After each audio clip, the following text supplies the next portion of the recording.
Hola,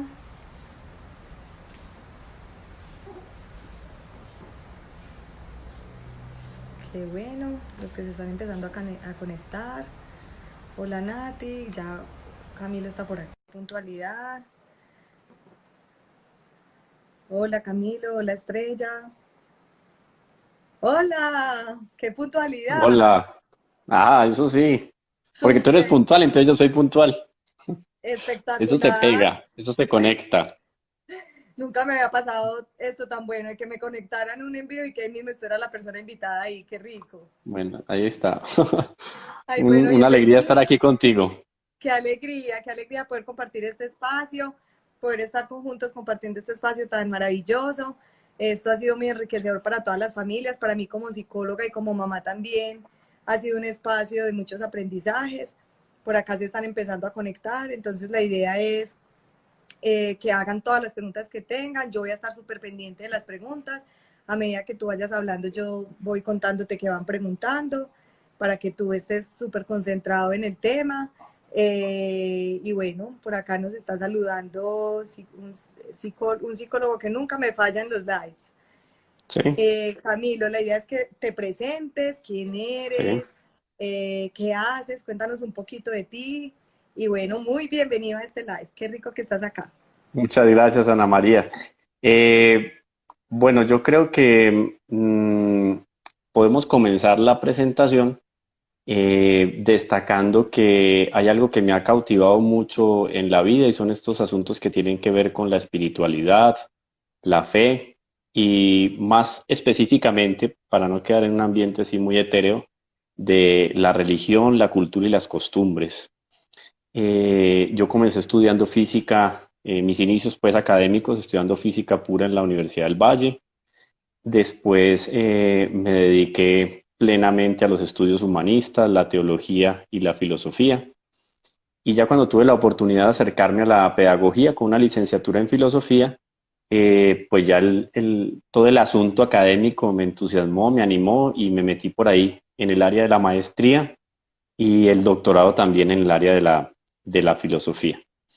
Y a lo largo de 22 años más o menos que he dedicado a la docencia, me he encontrado siempre de manera transversal con todo lo que tiene que ver con la espiritualidad. Entonces, inclusive mis trabajos de maestría y de doctorado, aunque son de filosofía, involucraron también elementos de teología y de espiritualidad, involucrando grandes pensadores como San Agustín de Hipona. Sobre eso fue mi tesis doctoral, sobre él. Y he trabajado apoyando diferentes instituciones católicas en Colombia y en el mundo. Trabajé con la Fundación Pontificia de origen alemán, Kirchnet, Ayuda a la Iglesia que Sufre. Es la encargada de hacer los reportes bianuales de libertad religiosa en el mundo y yo soy el delegado para hacer el reporte de Colombia. Vengo trabajando en eso también. Tendríamos que presentarlo para el mes de abril. Este asunto de la libertad religiosa es una verdadera problemática en el mundo. Hago la cuña aquí en materia de esa investigación que vengo realizando hace ya años, que si nosotros hablamos de persecuciones a causa de la religión en los 3, 4 primeros siglos del cristianismo, el número de cristianos que han sido martirizados en los últimos 200 años supera la cifra de martirizados en los primeros tiempos de la historia de la cristiandad. O sea que si nosotros estamos hablando de unas cifras verdaderamente absurdas, ¿no? Estamos Sí. hablando de más de 300 millones de cristianos perseguidos en el mundo entero. Eso es muchísimo. ¿A causa de qué? De eso, de su fe. Bueno, entonces mi trabajo siempre ha sido involucrado con temas de religión, de iglesia, espirituales.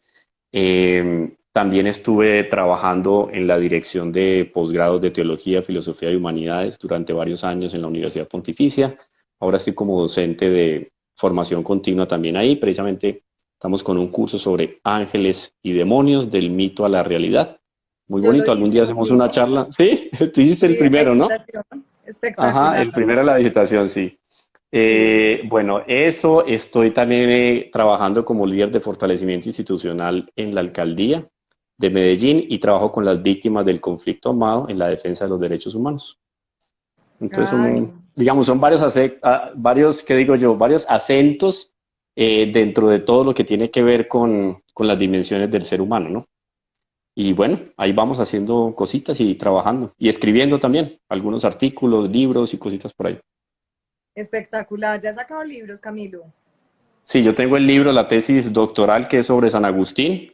Tuvo una mención de honor en la Universidad Pontificia Bolivariana y la publicación fue todo sobre el proceso de conversión y catarsis de San Agustín y una lectura desde Plotino también, todo el neoplatonismo. Y artículos en revistas, artículos científicos sobre Martha Nussbaum, sobre Foucault, sobre el mismo San Agustín, cuidados paliativos y espiritualidad, ecología, algo de política y doctrina social. No, súper interesante, ¿cierto, Yami? Por acá nos están diciendo que muy interesante. Camilo, bueno, como yo trabajo tanto desde la crianza, acompañando padres, asesorando padres, por eso fue que pues yo ya te conocía, tuve la oportunidad de hacer varios cursos contigo ahí en la iglesia y yo me baso mucho en estos lives de acuerdo a lo que los pacientes me van como consultando. Y esta es una de las preguntas más frecuentes. Bueno, pero yo soy católica, ¿yo cómo hago que para que mis hijos se acerquen más a Dios? Es que para mí es muy difícil, o mi esposo, yo no puedo remar sola, oriéntame, ayúdame. Entonces, no solamente de, pues, porque todo lo de la crianza encierra toda la parte espiritual, toda la parte del desarrollo, toda la parte de socialización, de pautas de crianza, de pataletas, todo lo que tenga que ver con crianza. Y he encontrado que esto ha sido también un tema muy frecuente. Entonces, por eso dije, no, voy a invitar al mejor en esto, que nos pueda No, asesorar y nos ojalá. puede... Ya, me estás comprometiendo ya, me estás comprometiendo. No, pero mira que lo que tú dices es muy interesante y involucra de una manera muy seria y muy crítica y muy profunda a los padres de familia, porque esto es una tarea no digamos difícil, es complicadísimo, o sea, educar es lo más complicado que hay.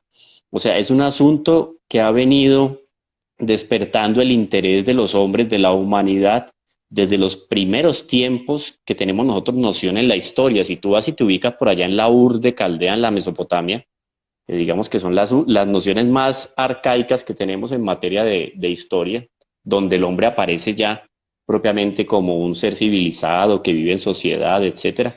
El hombre siempre se ha preocupado por este asunto de educar, de transmitir y de transformar. Yo creo que ahí está el secreto de la educación. O sea, no es solamente una transmisión de documentos o de conceptos, o si no, a ti como madre te hubieran dado un manual y tú con eso te defiendes. O el mismo manual, más bien a manera de tips al niño de cómo ir creciendo de una manera satisfactoria y tú le entregas al niño el librito y el niño supone que tiene que salir adelante con ese manual. Si nosotros Así hablamos de es. la mentalidad latinoamericana, lo último que nosotros hacemos es leer un manual, inclusive comprando un televisor. Tú primero le cacharreas al televisor y después cuando estás totalmente enredado, ahí le preguntas a alguien si tiene alguno igual, ¿cómo lo manejas? Y de último recurso, vas al manual. Usamos mucho la intuición, pero entonces cuando nosotros hablamos, repito, de transformación, de transmitir, hay algo que es mucho más profundo que simplemente la transmisión de conceptos. Y esto lo repito porque la educación, cuando tiene como punto de referencia los valores, la virtud, las buenas costumbres, cuando hablamos ya de una dimensión trascendente, nosotros tenemos que dar de nuestra vida, porque el padre y la madre transmiten conocimientos es con su forma de ser, con su manera de ser, cómo transmiten el amor educa. Y tú lo sabes más que nadie, que trabajas en este ámbito más espiritual, porque la psicología, cuando hablamos de psicología, de psiquiatría también, vamos a un ámbito, a una dimensión mucho más espiritual del hombre, del ser humano y el amor transforma. Entonces, si esta educación, si este transmitir esos conocimientos relacionados con Dios no van perfumados del amor, de la caridad, de toda esa serie de virtudes que son características del padre y de la madre, es imposible dar una idea de Dios. O sea, la primera exigencia para ser verdaderos y auténticos maestros y transformadores de vida dentro de una familia es ser ejemplo. Porque el niño, desde el primer momento, no hay ningún niño que desde el primer momento empiece ya a hablar, ¿no? y a tener una comunicación asertiva, digámoslo así técnicamente, con papá y mamá. No tiene capacidades naturales. Ni siquiera el propio nuestro Señor Jesucristo, en los brazos de la Santísima Virgen, en el momento en que nace en el pesebre, le dijo, ay mamá, ¿cómo estás? Porque era Dios. No, no, no, él tuvo un proceso tal cual como lo tuvo todos los niños. Iba creciendo en gracia y santidad, nos dice el Evangelio. Y ese gracia y santidad comportaba también un crecimiento y un desarrollo normal de la naturaleza. Entonces, ¿qué es lo que enriquece a ese niño cuando está en los brazos de la madre? La luz que irradia la madre. Y esa luz, obviamente cuando hablamos de luz hablamos de algo imponderable que podemos catalogarlo como amor, como buenas energías, como fortaleza, en el sentido natural, porque eso existe. Por Ujú. más que un materialista vaya a negar la existencia del amor, el amor es una realidad innegable. Y eso transforma al niño, porque entonces, ¿cuál es la primera idea que el niño se da con respecto a la autoridad? Él tiene una idea de autoridad, pero una idea más bien en abstracto, porque no ha llegado a ese uso pleno de la razón. Pero ¿cómo se acerca a esa realidad de la autoridad? A partir de lo que ve en su madre y en su padre. Entonces, la primera idea de Dios que tiene un niño es a partir del ejemplo que le da papá y mamá. Entonces mira la responsabilidad. Tú puedes empezarle a deformar al niño desde el primer momento la idea de Dios, desde el primer Así es. momento, porque tú no le estás dando ejemplo, no estás reflejando. Tú haces a manera de un astro reflectivo como la luna, que no tiene luz propia, sino que refleja la luz del sol. Esa imagen de la luna vienen siendo papá y mamá en el hogar. Entonces yo como niño, en el Así es. verso de mi madre, me hago la idea mirando a mamá, escuchando a mamá, así no la entienda, porque yo sé que la palabra es cariñosa. Yo sé que mi madre me quiere transmitir algo bondadoso por el tono de voz y eso está científicamente comprobado. Por eso los niños en el vientre le colocan inclusive músicas para darle ciertos estímulos, ¿no? Esos son pasos agigantados que ha dado la psicopedagogía en ese sentido. Entonces, es importantísimo que ese primer núcleo que rodea al niño le dé una idea de aquello que está más allá de lo físico. Esas primeras ideas metafísicas del niño se dan a partir del contacto con el padre y con la madre y con su buen ejemplo. Así es, Camilo, por acá Yamile está diciendo algo muy interesante. Pues primero dijo que su hijo se llama Agustín, precisamente, pues cuando te escuchó decir lo de San Agustín, dijo que qué hermosura, Ajá. que precisamente su hijo se llama Agustín porque la historia de la conmueve mucho, entonces puso a su hijo Agustín. Después nos dice, en cuanto a lo que estabas diciendo de la educación, que completamente de acuerdo, que había que elegir un colegio que también nos ayudara a complementar a nosotros como familias ese proceso de Sí, educación y lo que queremos en formación de valores. Y también complementó pues aquí también algo muy bonito, Yamile, y fue lo último que estabas diciendo, que definitivamente en la familia era donde se forjaban esos primeros valores y éramos nosotros como padres quienes dábamos esos primeros pilarcitos a esos hijos. Y también me estaban diciendo que me estaba viendo borrosa, entonces estaba solucionando ese problema por acá, porque tú y yo nos vemos perfectos, pero ellos son los que nos dicen si nos ven borrosos, si nos escuchan bien. Entonces, bueno, yo sí ya te estoy viendo un poquito borroso, pero será por la señal, ¿ok? Pronto por la lluvia, quizá, no sé. Pero sí, no, eso se es. distingue. Yo distingo a Ana María, no hay problema. Ah, bueno, Sí, listo. distingo a Ana María. Sí. Perfecto. Ana María, muy importante lo que dice nuestra amiga, ¿qué me dijiste? ¿Valentina? Yamile, No, perdón. Yamile, Yamile. perdón. Sí, lo que nos dice Yamile al respecto del papel del colegio. Bueno, hoy los niños empiezan a estudiar, o por lo menos empiezan a socializarse ya en los centros educativos desde los más tiernos años.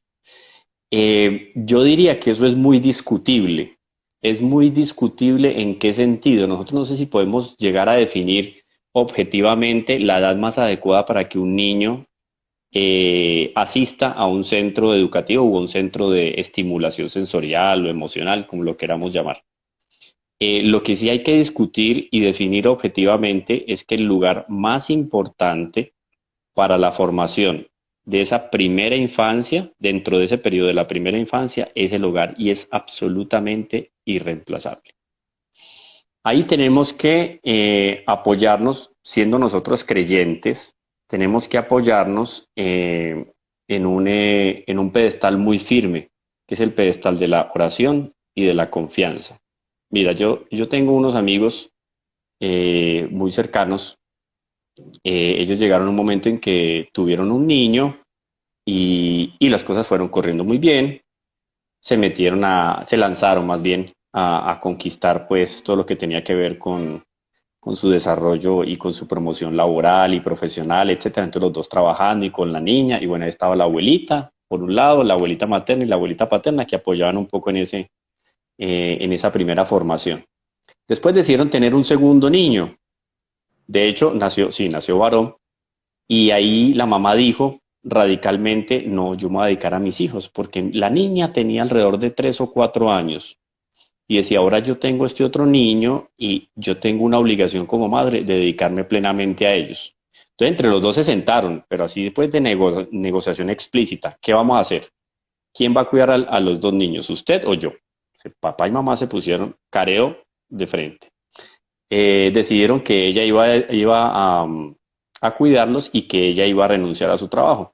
Venía el problema, tenían una carga financiera bien pesadita para responder. Casa, carro y otras cositas por ahí. ¿Cómo vamos a responder por eso? Pongamos en las manos de Dios. Yo me acuerdo que él me contó, Sebastián se llama.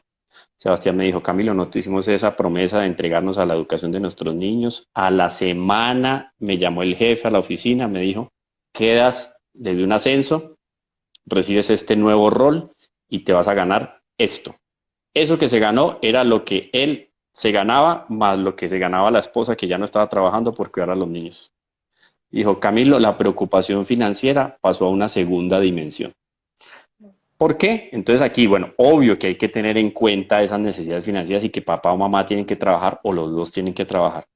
Pero yo creo que hay que hacer un hincapié y un esfuercito grande en pedirle a Dios que nos ayude para que uno de los dos padres esté ahí presente en esa primera etapa de formación del niño. Es absolutamente indispensable. No podemos decir también radicalmente que quien no tenga esas facilidades de dedicarse a la crianza, pues el niño, no sé, se va a desviar o en fin, etcétera. No podemos decir eso tampoco. Pero yo creo que hay que apostarle a eso y como papá y mamá hacer el esfuerzo para que uno de los dos esté siempre ahí pendiente del niño, porque es importantísimo ese primer periodo. Qué bonito, mira lo que dice por acá también Sandra, ella está conectada en este momento desde Alemania, imagínate, 7 horas de diferencia y está por allá trasnochadita viendo este live tan maravilloso, y ella dice, es tan importante esto que acaba de decir, que hasta Jesús de Nazaret tuvo que haber pasado por esa maravillosa, por esa maravillosa de tener un hogar, nuestra primera iglesia doméstica, la familia. Es así, tal cual. Y eso no es al azar. Él quiso asumir una naturaleza humana y en cuanto a la naturaleza humana, él obviamente, como les comentaba ahora, él iba creciendo en gracia, en santidad. Eso significa que él iba conociendo las cosas en su humanidad santísima, iba conociendo las cosas y aprendió a hablar en su humanidad santísima, aunque como Dios, obviamente ya lo sabe y lo conoce todo, pero él quiso rodearse de la familia porque quiso dejar ese punto de referencia para toda la historia. Yo, Dios, segunda persona de la Santísima Trinidad, asumí la naturaleza humana, viví en un hogar y a pesar de que mi concepción fue milagrosa porque estuve en el vientre de María y me empecé a formar en el vientre de Nuestra Señora, ¿a partir de qué? A partir de un milagro del Espíritu Santo. Él quiso tener también un padre y un padre adoptivo, San José, pero que fue un padre en todo el sentido de la palabra. Entonces, es una nota más para nosotros, un plus más, digamos, para nosotros dentro de esas exigencias que tenemos como padres de familia, de rodear al niño de todos los elementos, todos esos insumos necesarios para que su formación sea plena. Y no le podemos dejar toda la carga al colegio. O sea, no puede ser así. La escuela es muy buena, pero siempre está en una segunda dimensión, en importancia y en una jerarquía más abajo. Primero, papá y mamá. O sea, no podemos dejarle todo. Y obviamente que las circunstancias del mundo contemporáneo, etcétera, le exigen casi siempre a la familia que tenga que dejar al niño, ¿no? Y ahora en la pandemia sí que se sintió, digamos, yo creo que fue un ejercicio un poco forzado que empezaron a hacer las familias cuando el niño ya estaba 24 horas en la casa y sin salir de la casa. Y papá y mamá 24 horas encerrados en la casa con el hijo. Es una experiencia Sí, dura, fuerte y que trajo muchas consecuencias, inclusive con algunas afectaciones emocionales, nerviosas, etcétera. Pero yo creo que fue un remesón que era necesario para nosotros. ¿Hasta qué punto le estamos dando importancia a la familia? Así es, así es. Mira, eso que decís es súper importante. Mira que yo trabajé, dice por acá Yamile, la pandemia ha sido hermosa para nosotros como papás, así es, Yami. Yo trabajé en un colegio, yo tuve la oportunidad de trabajar en un colegio 5 años como psicóloga de preescolar y me pasó en alguna ocasión que citábamos a los papás para hablar de algunos aspectos emocionales de su hijo y lo citábamos y lo citábamos hasta que el papá finalmente respondió y dijo que no, que él ya estaba pagando suficientemente costoso el colegio para tener que asistir a esas reuniones, que nosotros nos debíamos encargar de esa parte educativa, que para eso él estaba pagando el colegio y nunca quiso asistir pues como a este encuentro. Entonces lo que acabas de decir es verdad. Muchas veces los papás, y porque lo viví ahí pues con todos estos papás 5 años, delegamos la educación, delegamos esa otra parte a los colegios, pues, a los educadores, y no es así, es desde la casa. Lo mismo cuando empiezan las preguntas curiosas, las preguntas de sexualidad, cuando empiezan a preguntar hacen estas preguntas de educación. Yo he tenido mamás que me dicen, es que yo no sé cómo explicarle entonces que Dios no existe, pues que no está aquí, que no es humano, que está en el cielo, que sí existe, pero que no lo vemos. Ay, no, es que eso es muy difícil. ¿Ustedes qué hacen como desde religión, desde el colegio, como explicarle a los niños cómo funciona la Virgen, cómo funciona Dios? O sea, se ven sin herramientas, nos vemos, porque yo también me puedo incluir ahí como mamá, precisamente por lo que tú decías, no vienen con manual los hijos, pero por intuición nosotros y por ejemplo, y si nosotros pues venimos de una familia católica y tenemos esos conocimientos, esas bases, esas tradiciones, es explicarles a ellos con mucho amor, con un lenguaje también apropiado, porque también pues ellos no van a entender muchas cosas de lo que pasó en nuestra historia a nivel de la Iglesia Católica, pero sí se les puede explicar con mucho amor, con mucha comprensión, con mucha paciencia, con un lenguaje adecuado para ellos y a medida que vayan creciendo. Claro, luego que también tenemos muchas herramientas. Hoy en día la generación de la imagen, hay video, hay música y hay audios por todos lados. Tú para conseguir un libro, o sea, yo tenía la costumbre hace unos años, hasta que el presupuesto empezó a coger un poco, de dar vueltas por muchas librerías y comprar gran cantidad de libros. Y uno observaba que en las librerías, digamos que el lujo que se podía dar el librero era de tener un incunable. Entonces, no sé, la primera edición de no sé qué libro no sé, por decir algo, un incunable de Rafael Pombo, con sus historias ahí, y era un libro valiosísimo, costosísimo, lo tenía en una vitrina impresionante y uno no puede ni tocarlo. Hoy en día tú puedes acceder al archivo secreto del Vaticano desde tu celular y a cualquier libro que tú quieras lo encuentras ya escaneado. Entonces, a la hora de buscar un método, a la hora de buscar algo sobre historia sagrada, tienes la historia sagrada de Don Bosco, tienes el catecismo de este, tienes otro catecismo por acá, tienes los libros de la historia de Santa Teresita del Niño Jesús, encuentras por acá unos cómics, inclusive de este, otro y cualquier santo de una época histórica. O sea, herramientas es lo que tenemos. Y los niños son inteligentísimos. Yo no tengo que buscar palabras rimbombantes. Usted háblele con la realidad al niño al respecto de Dios. Tú vas y le preguntas sobre una de esas caricaturas japonesas, que curioso que los muñequitos japoneses son los que los ojos más grandes tienen, y Sí, esos que vienen son medio fruto de no sé qué galaxia, con no sé con qué estrella, y nacieron o aparecieron en el panorama del cómics, no sé de qué manera. Le preguntas al niño, y si el niño es aficionado a eso, te cuenta la historia de inicio a fin, y a él le cabe en la cabeza, tiene totalmente coordinado todos los personajes, su rol, etcétera. Ahora tú le vas a mostrar, le vas a hablar del cielo, le vas a hablar de la Santísima Trinidad, le vas a hablar de Dios y de su encarnación en el vientre de María. Te aseguro que un niño de 6 añitos, de 7 añitos, va a acompañar perfectamente el relato que tú le vas a dar al respecto de esa realidad histórica. Yo creo que también ahí hay algo que hay que tratar de limar dentro de nuestra relación o de nuestra incidencia pedagógica con los niños, y es el temor a hablar de esas cosas. Pero sí, ¿será que exacto. él sí va a acompañar, a él sí le interesa? Es absolutamente seguro que le interesa. O sea, el asunto de la religión y de la espiritualidad no es una imposición cultural, ni una imposición de la misma iglesia, es un asunto natural del ser humano. El ser humano tiene una dimensión religiosa. El hombre es un animal religioso y necesita de esa dimensión para poderse satisfacer plenamente como persona. Yo tengo una sed de Dios y esa sed de Dios yo la tengo que empezar a satisfacer desde el primer momento de uso de la razón. Y esa sed de Dios tiene que empezársela a satisfacer ¿quién? Papá y mamá. No le podemos dejar esa responsabilidad al colegio. Y el niño es súper creativo. Entonces, y el niño se va a dar cuenta, mira, tú le pasas un clip a un niño, un clipcito, de esos que nosotros usamos. Normalmente el clip, ¿para qué lo usamos? Si yo le pregunto a un adulto, me va a dar 4, 5, máximo 6 o 7 usos de un clip, ¿cierto? Ujú. Cuando tú a un niño de 6 o 7 años le entregas un clip y le dices, ¿qué puedo hacer con esto? El niño no te va a dar menos de 30,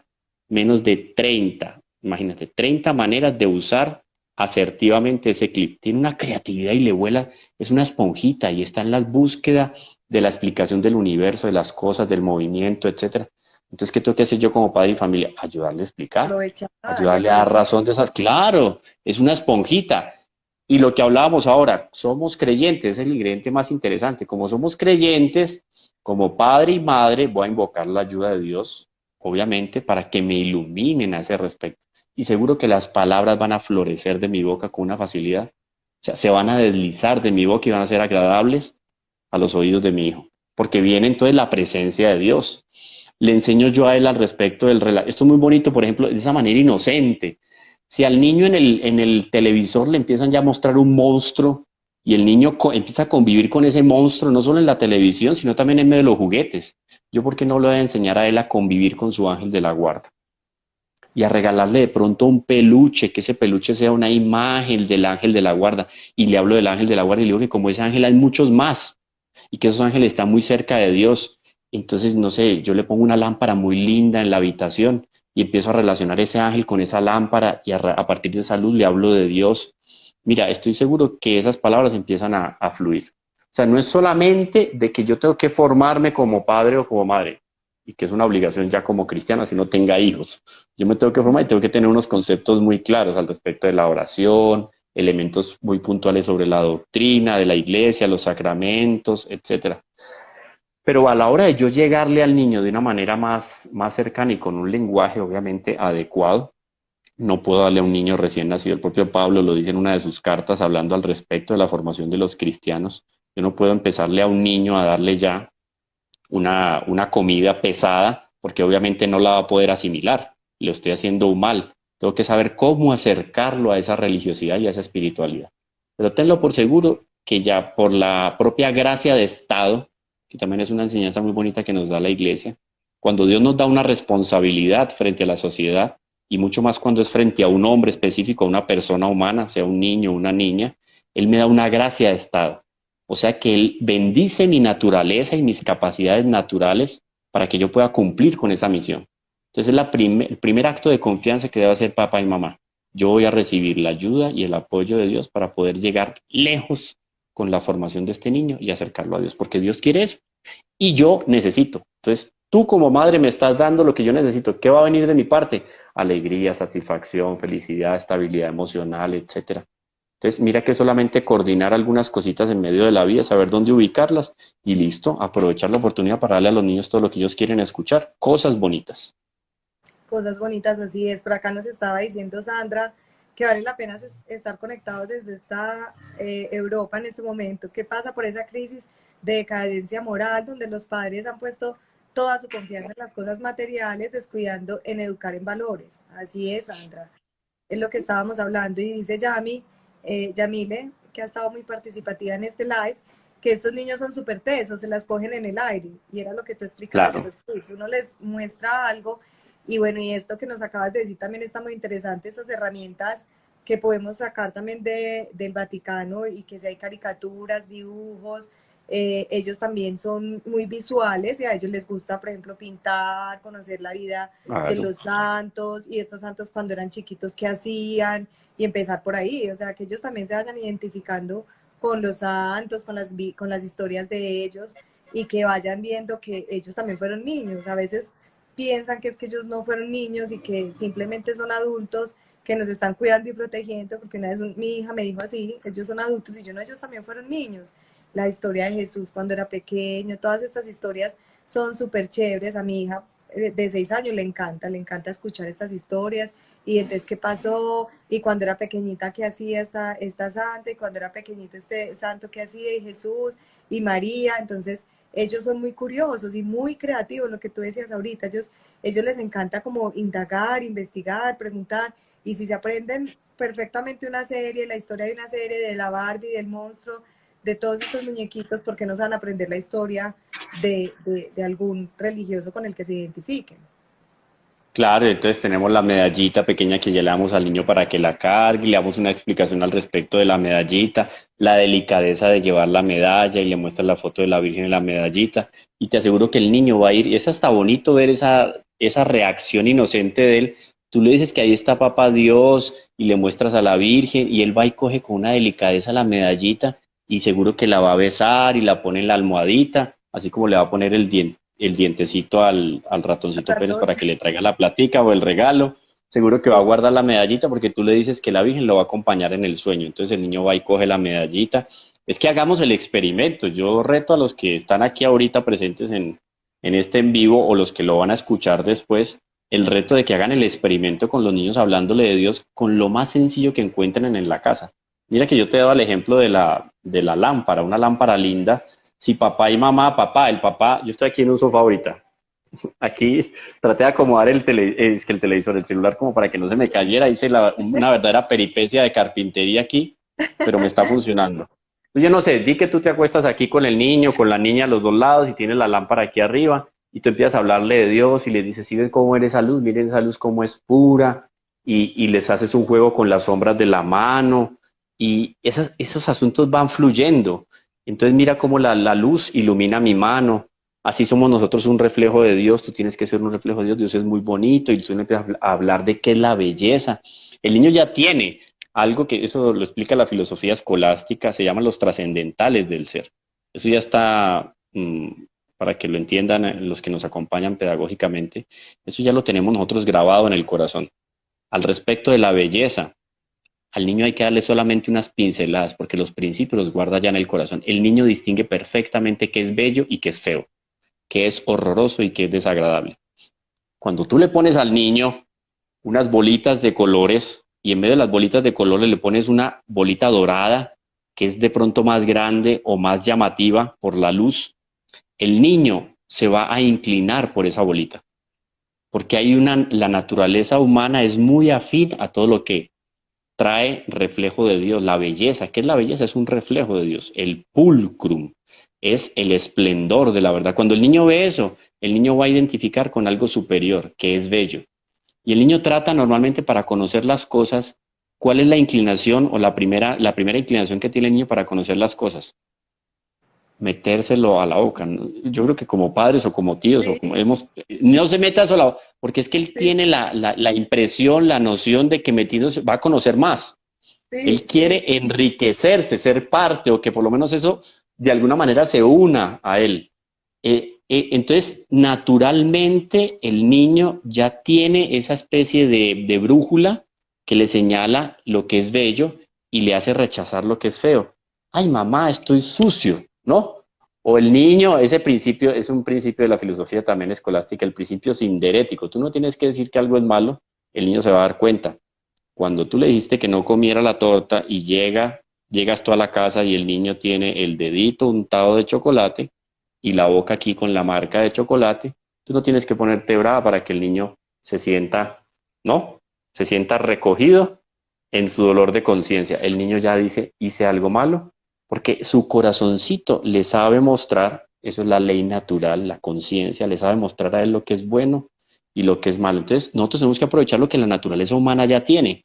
Cuando tú le hablas de cosas bellas, el niño se va a encender y se va a iluminar. Es como si un adulto, después de todas las tragedias que hemos tenido nosotros en materia espiritual y que hemos caído y resbalado en no sé cuántos lugares, cuando a ti te empiezan a Sí, hablar de Dios, uno se entusiasma.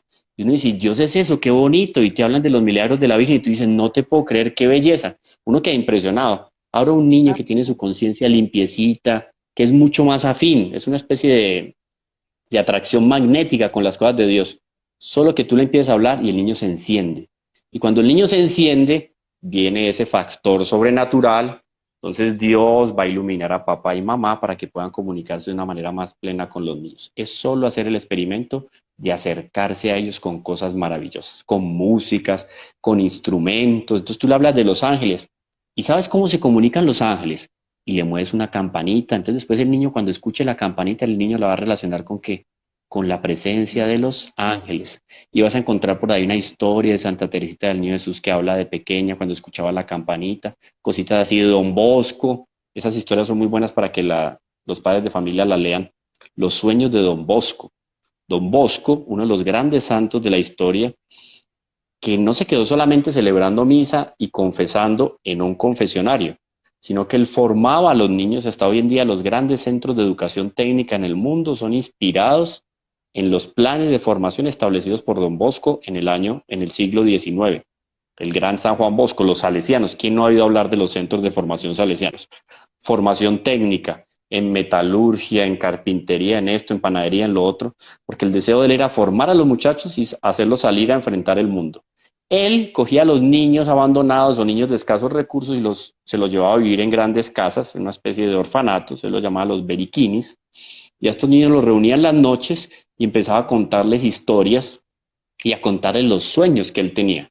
Y en los sueños Don Bosco viajaba al cielo, iba al purgatorio, iba al infierno, se encontraba con la Virgen, etcétera, una cantidad, y le contaba eso a los niños, y a medio de eso les contaba, obviamente, la historia sagrada. Entonces, la historia del rey David, también como padre de familia puedo hacer eso. Cojo la Biblia, ahí tengo 1800 páginas de historias.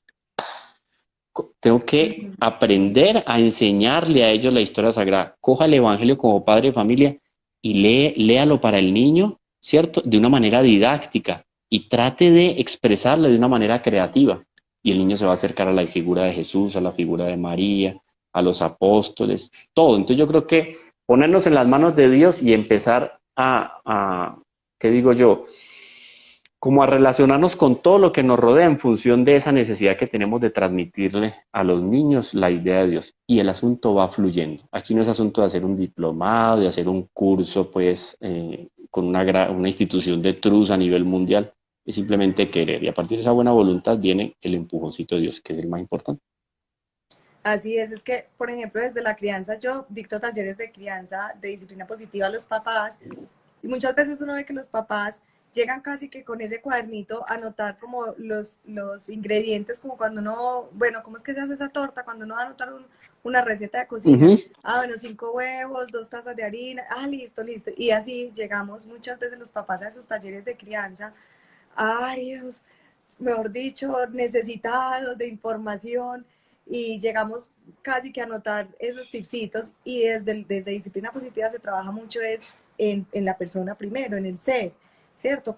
Que se conozcan cada uno de esos papás que van a estar presentando, que van a estar ahí participando del taller, para poder mirarse hacia adentro qué les falta o qué necesitan para poder acercarse a ese niño. Entonces lo que nos decía ahorita Cassandra es muy cierto, no podemos entregar algo de lo que no tenemos.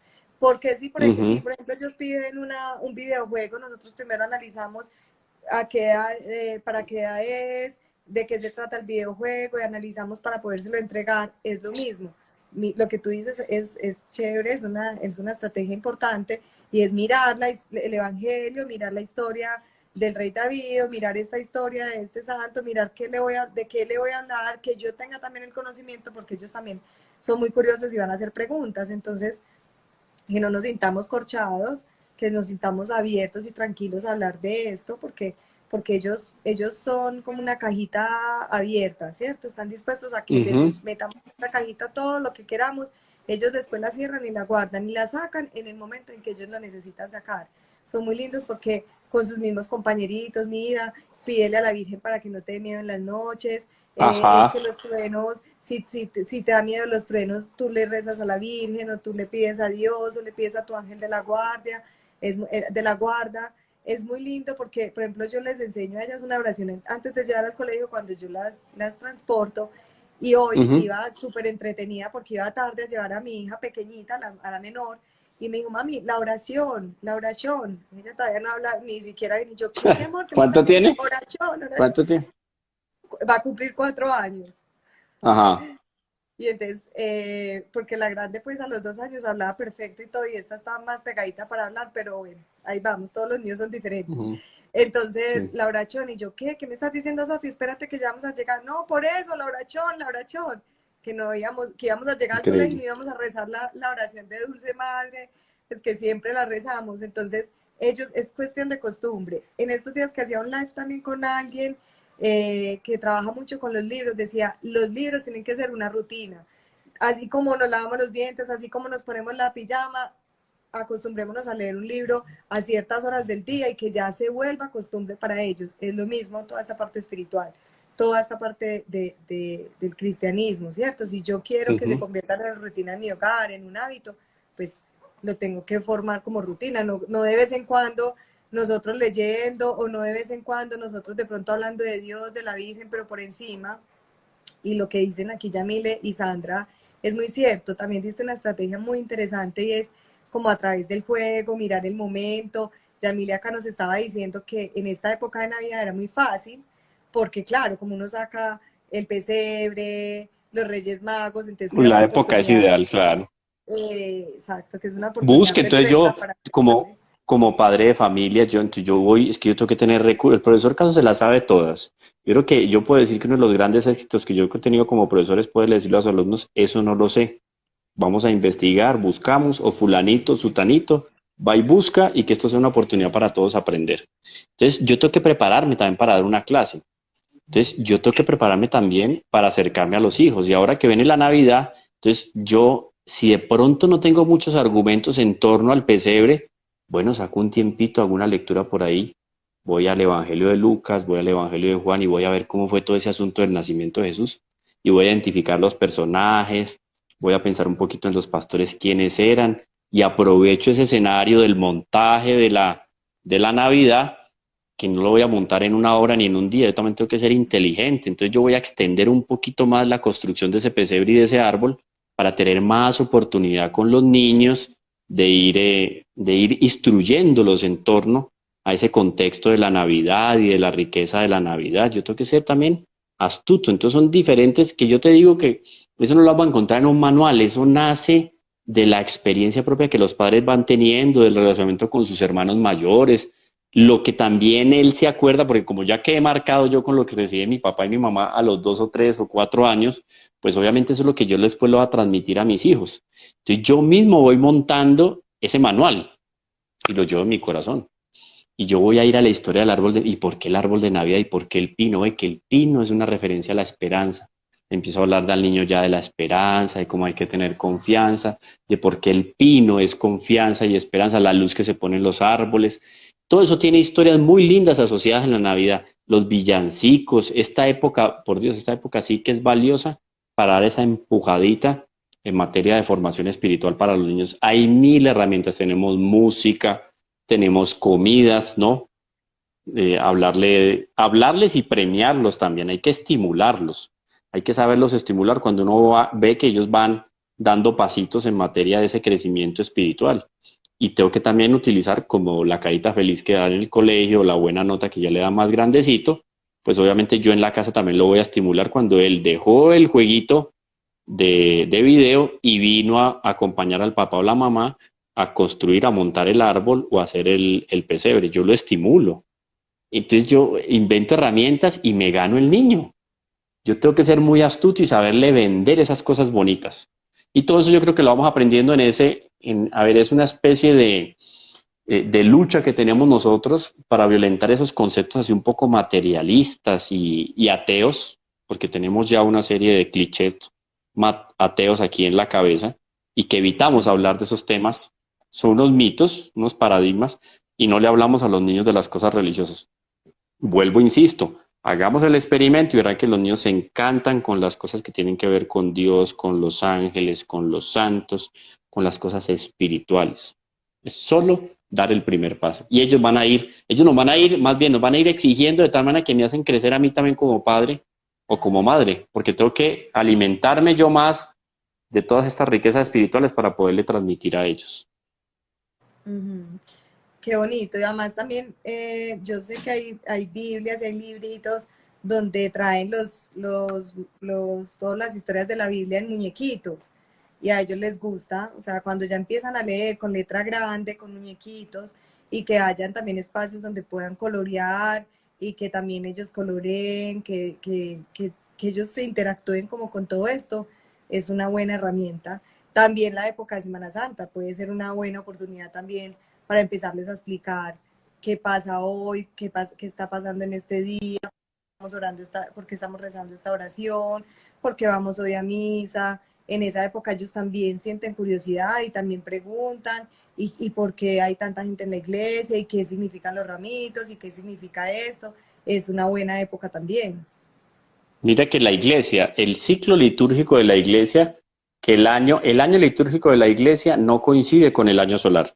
Cuando nosotros estamos terminando el año litúrgico de la iglesia, que ya de aquí a poco lo terminamos, estamos terminando el año litúrgico de la iglesia, no ha terminado el año solar. El año solar nosotros lo culminamos en el último día de diciembre, ¿no? Y el año litúrgico de la iglesia va a terminar en el mes de noviembre. O sea, nosotros comenzamos el año con el Adviento, que es la preparación para la Navidad. Y ya la Navidad es el comienzo. Estamos con el Adviento y la Navidad, que son el comienzo del año litúrgico. Y todo este año litúrgico, que obviamente también son 365 días, digámoslo así a grandes rasgos, está lleno de festividades. Y es una y otra fiesta. Y el sacerdote va a tener unos ornamentos de colores diferentes. Y el niño va a ver que en algún momento va a aparecer una vela grandísima, un cirio grandísimo en la iglesia. Entonces le vamos a hablar al respecto de la luz. Y este día que vamos a la misa, el padre resultó con un ornamento blanco, ¿no? Porque ese ornamento, por ser blanco, es un símbolo ¿de qué? De la pureza. Entonces, de la pureza de la Santísima Virgen o del santo que se celebra ese día. O sea, siempre voy a tener un pretexto para hablarle al niño de Dios. Y cada año que va pasando, pues le voy dando una dosis más fuertecita y más profunda en materia de principios, porque el niño ya tiene más capacidad de comprensión. Entonces, o sea, a mí no se me van a agotar los temas para hablarle de Dios. O sea, va a llegar un momento que si yo estoy interesado como padre o como madre, más bien yo digo, o sea, yo hoy de que tengo tanto para hablarle hoy al respecto de Dios, sí, porque tampoco es de sentarlo en una catequesis diaria, es un asunto que va Sí, fluyendo. Salió con el niño a pasear el perro y va a resultar en medio de la conversación o el jueguito que tiene con el niño, o que se cayó el niño y el perro lo arrastró, cositas. Ahí le brota al papá y a la mamá la enseñanza al respecto del perdón, de levántate, de esas, o sea, ciertas contextos muy cotidianos que se prestan para dar una visión mucho más amplia de lo que es la vida. Y ahí siempre puede entrar la enseñanza sobre Dios. Es siempre estar alerta. Como padre y madre, yo estoy alerta. Y repito, un elemento fundamental aquí para que lo tengamos en cuenta, lo de la gracia de Estado. O sea, algo que tú como mamá ya tienes y como papá. En las mujeres es muy común escucharlo de ese sentido extraordinario que tienen las mujeres. Ahora, cuando la mujer es madre, pues ese sentido, ¿no? Yo diría ese octavo sentido, porque la mujer tiene muchos más. Ese octavo sentido ya de madre está relacionado con eso de la condición propia de la naturaleza humana como madre, de esa gracia de Estado, que también participa de alguna manera el padre. O sea, es una especie de intuición, una comunicación especial que tengo con los hijos, y a partir de esa gracia de Estado yo voy a poder deducir o discernir de una manera más clara qué es lo que ese niño necesita para ir dando pasitos y acercarse cada vez más a Dios. Entonces, tener confianza, hay que formarse, pero antes que nada, estar muy lleno de oración y bien dispuesto para darle lo mejor al niño. y estar en gracia. Y ahorita también dijiste algo muy chévere y es que todo el año tenemos fiestas maravillosas y muchos motivos para celebrar. Ahí les explicamos, pero también el día que vamos a la Eucaristía, pues ahora por la pandemia aquí en Medellín, pues hay muchas iglesias donde hacen títeres y donde la Eucaristía es especial para los niños y todo. Ahora pues por la pandemia se ha generalizado un poco la Eucaristía igual para todos, pero durante la Eucaristía es importante también irle hablando cada proceso que estábamos viviendo en este momento. Y ellos son muy lindos porque a medida que van creciendo, lo que tú dices, ellos van evolucionando también en conciencia. Y a medida que ellos van creciendo, entonces ya tienen conciencia que se arrodillan y que ahí van a pedir o que ahí van a tener una conversación cortica con Dios, con la Virgen. ellos van aprendiendo por imitación lo que los papás también están haciendo, Ujú. y no importa que de pronto nosotros nos dediquemos ese ratico a irles explicando durante la misa, porque es importante también que ellos salgan como con una idea, pues con algo Ah, nuevo claro. que Sí, sí, aprendieron. sí. Ujú. Y eso, por ejemplo, lo que tú decías ahora de los símbolos que están presentes en el mismo templo. O sea, la iglesia está llena de símbolos, la liturgia Sí, propiamente de la iglesia es rica en símbolos, entonces tenemos colores, tenemos músicas, tenemos formas, hay palabras específicas que nos dejan, nos distinguen lo que está relacionado íntimamente con Dios. Y yo como padre también puedo ir leyendo todos esos símbolos y acercárselos al niño. Eso es importantísimo. Una cosa que tú puedes hacer ahora en diciembre, festival de pesebres lindos que hay aquí en la ciudad.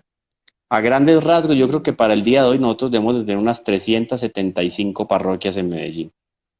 O sea, hay con qué entretenerse en diciembre para ir a conocer pesebres. Yo no digo que te vas a recorrer con los hijos las 375 parroquias, pero seguro que vas a poder encontrar 10, 15 parroquias muy bonitas. Bueno, me voy día por medio con él y lo llevo y conocemos un pesebre, vemos un árbol de Navidad no sé dónde, le doy un heladito y en medio de eso le doy dando esa formación espiritual que tanto la necesita. Repito, uno de los mayores problemas que tiene el mundo contemporáneo es ese del materialismo. Tenemos una mentalidad atea, materialista. Y a causa de esa mentalidad atea y materialista es que el mundo de hoy está enfermo. ¿Sufre crisis de qué? De ansiedades, de depresiones, de inseguridades, de esto, de lo otro. ¿Por qué? Porque nos apegamos a todo lo material. Entonces llega una pandemia, nos encierra, nos quedamos y sin se agudiza. trabajo y nos llega no sé qué enfermedad y, ay, entonces, ¿qué vamos a hacer? Mira que no es novedad que nos enfermemos, solo que ahora nos dimos cuenta que fácilmente nos podemos enfermar, pero es que siempre estamos con esa posibilidad, siempre existe. Los franceses dicen al respecto de la salud que es un estado precario que siempre termina mal. Eso es la salud. Por más Es que tú verdad. te cuides, o te enfermas o te mueres. La única condición para morirse es estar vivo. Duro. Solo que ahora estos 5 o 6 meses nos sirvieron un poco de reflexión. Ve, ¿verdad que yo estoy vivo y me puedo morir? Y hasta me puedo enfermar. Yo no sabía eso. Y puedo perder el trabajo. Entonces también fue un poco de remesón este tiempo y yo acompaño lo que dice aquí, lo que decía alguno de los que nos está acompañando en este en vivo, que hemos aprendido mucho, ha sido pedagógico también este tiempo y nos ha exigido también un examen de conciencia. ¿Qué tan aferrados estamos nosotros a las cosas de este mundo, a lo material? Que no quiere decir absolutamente que sea malo, pero no es lo más necesario y lo imprescindible en la vida. Y si al niño desde pequeño lo empezamos a formar en función de esos principios y esos valores sobrenaturales, la oración, la vida espiritual, eh, el examen de conciencia, el pedir perdón, el hacer obras de caridad, pues ese niño y esa niña no van a llegar a nada y no van a hacer historia, porque la historia de la humanidad verdaderamente la hacen aquellos hombres y mujeres que supieron encontrar esos valores esenciales en la vida, el amor, la solidaridad, ¿no? El compartir, y eso se funda en el alma, se fundamenta en el alma a partir de una formación religiosa. Entonces, imprescindible, el mejor regalo que le podemos dar a los niños. Así es, qué bonito eso que acabaste de decir. Definitivamente es que, o sea, ellos son seres integrales y tenemos que educarlos en todos los aspectos, y esta pandemia o nos pudo haber dado la posibilidad, lo que tú dijiste, o nos pudo haber dado, no, o nos pudo haber echado a la muerte, mejor dicho, con todas las enfermedades. Lo que pasa es que tampoco nos sentimos movidos porque veíamos eso muy lejano y que eso no nos iba a pasar a nosotros, pero cuando empezamos a ver ya también que nuestros seres queridos estaban cayendo, que también se estaban enfermando, empezamos a ver esto sí es verdad, o sea, esto sí es serio, y nos empezó a sacudir un poquito. Entonces es muy bueno también aprovechar en esta pandemia, empezar a rescatar todo esto. Yo siempre les digo a los papás cuando ellos vienen a consulta o cuando asisten a un live, porque dicen, hey, yo nunca he hecho eso que están diciendo. Nunca es tarde, y para eso también se hace. Por acá está diciendo Bisum Montoya, excelente tema, qué bueno que los padres tuviesen esa formación para sus niños. Esto contribuiría tanto en tener una vida más sana y emocional. Es espectacular pues uno poderles dar estas basecitas desde pequeños, no pensar tanto en lo material, Ujú. más valores, más espiritualidad, más oración. Y también ser creativos. Nosotros, por ejemplo, a mí me tocó participar en varias escuelas de padres dentro de cursos de formación Y yo decía, en la primera escuela de padres, yo me acuerdo que yo pensaba, qué particular, escuela de padres, o sea, eso es lo más novedoso que existe. Yo creo que nunca en la historia se dio en una sociedad civilizada una escuela de padres. Eso como que viene lo que decíamos ahora un poco por intuición y por con naturalidad, pero escuela, o sea, a los padres hay que enseñarles a ser padres. Pues podemos decir que de alguna manera sí hay que enseñar a ser padres hoy. Pero yo creo que el padre tiene que también aprender a formarse como padre de familia y ser muy recursivo. Y seguro que tiene otros amigos que son padres de familia. Compartan experiencias, monten estrategias de formación para los niños, compartan ambientes sanos en los cuales ustedes vean que los niños pueden protegerse unos con otros. Usted no puede andar soltando el niño por ahí que consiga cualquier tipo de amiguito que usted no sabe qué tipo de influencia va.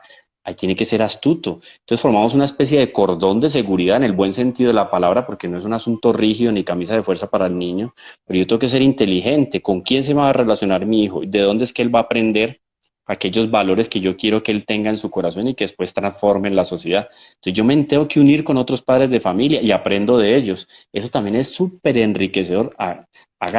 Monte tertulias, pero no una cosa falsa, sino que en medio del relacionamiento que yo tengo con otros padres de familia, de tal manera, ese deseo que yo tengo de formar a mis hijos me va a llevar a tocar esos temas y a involucrarme de cerca en la formación de mis hijos. Y van fluyendo ese tipo de insumos, por decir así, o de herramientas pedagógicas que me van a ayudar también a mí. O sea, no es un trabajo en el cual yo estoy solo.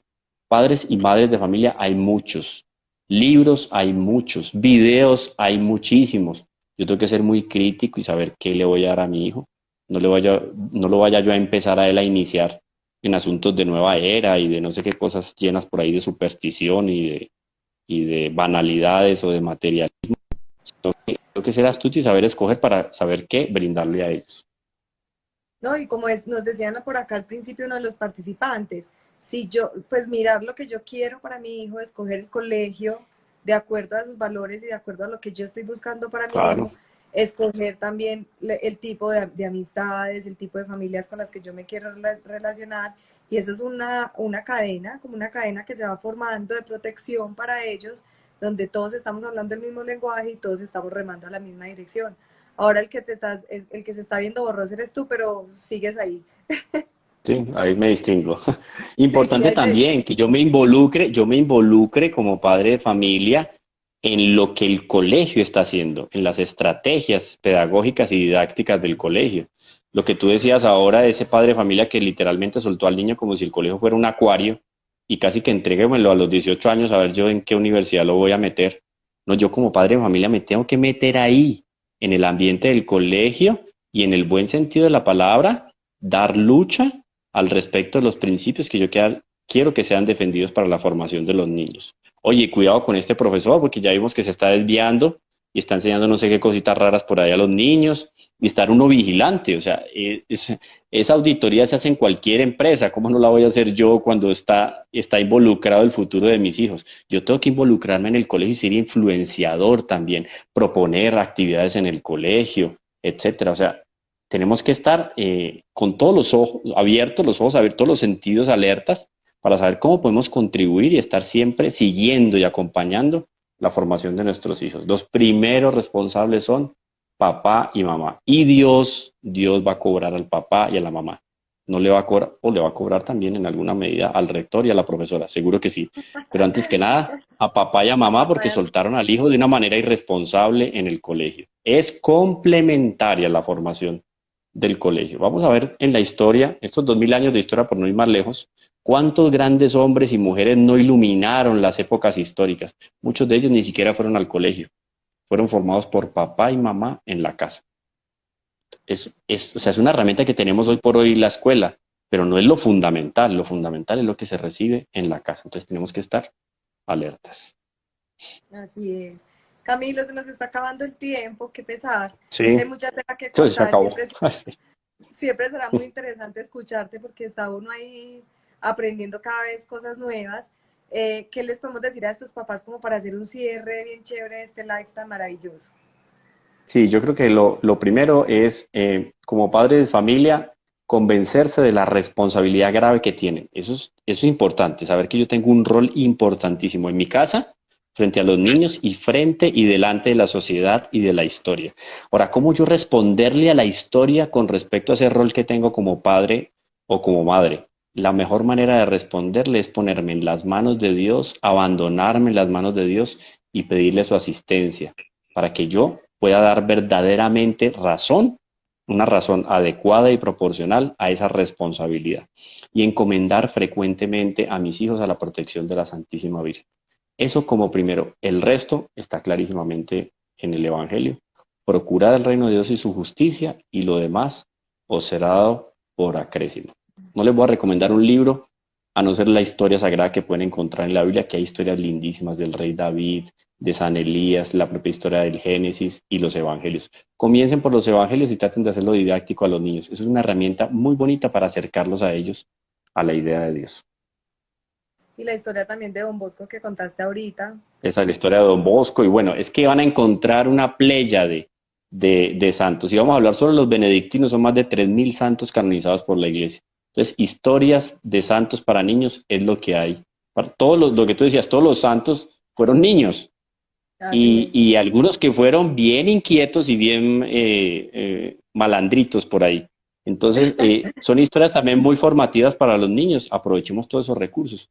No nos vamos a varar por recursos. Hay mucho. Es solamente con ese deseo que yo tenga, el deseo ya me va a mostrar a mí los caminos que tengo que trillar para acompañar esa formación que necesitan mis hijos. Entonces, confianza en el Señor y el resto viene por acrésimo. Muchas gracias, Camilo. Muchas Con gracias. mucho A gusto. ti te encuentran pues en Facebook, en Instagram. Tus redes sociales son Camilo Galvez, así como tú. Ajá. Sí, Camilo Galvez L. aparece en Facebook. Ahí tengo también algunos videos, historias bonitas también de santos, sobre los ángeles, sobre la misma iglesia, el catecismo, etcétera. Y pueden encontrar muchas cosas. En el perfil de Instagram está también el link para que vayan a la fanpage de Facebook, pues, para que encuentren ahí toda la información, los videos, etcétera, y pueden acompañar esos cursos de formación. Historias de iglesias, de santos, ¿no? Todo. Un montón de cosas maravillosas del cual podemos aprender y si quedaron con muchas preguntas por ahí sueltas, Camilo o yo estaremos aquí a la disposición de ustedes para atenderlos y ánimo, ánimo que es muy fácil, es ponerle todo el amor, el corazón, el entusiasmo de quererles enseñar, de que ellos aprendan de Ujú. nosotros, sobre todo que nosotros como papás aprendamos y así como nos muestra Camilo, es fácil, es fácil. Este camino es fácil de recorrer, está en nuestras No, manos, ayudarles. no pongan de una santa, termino con esto, una santa española, la Madre Maravillas de Jesús. Los españoles son muy atravesados, ¿no? Son de un temperamento así muy, muy fuerte. Entonces ella le decía a las monjas, porque ella era superiora de un convento carmelita, ella decía así simple y llanamente: déjate de Dios, que Él te hace una santaza. O sea, no pongamos obstáculos y Dios nos transforma y nos hace los mejores padres de familia de la historia. Y es atrévase a poner obstáculos y verá que inclusive por encima de los obstáculos pasa Dios y lo transforma a usted en el mejor papá y en la mejor mamá de la historia. Dios es maravilloso y cambia las vidas de una manera radical. Entonces es eso, confianza. Listo, muchas gracias Camilo. Bueno, con gusto. Hasta que nos volvamos a encontrar, Chao. ¿no? Chao. Claro que sí, muchas gracias. Chao. Chao. Gracias.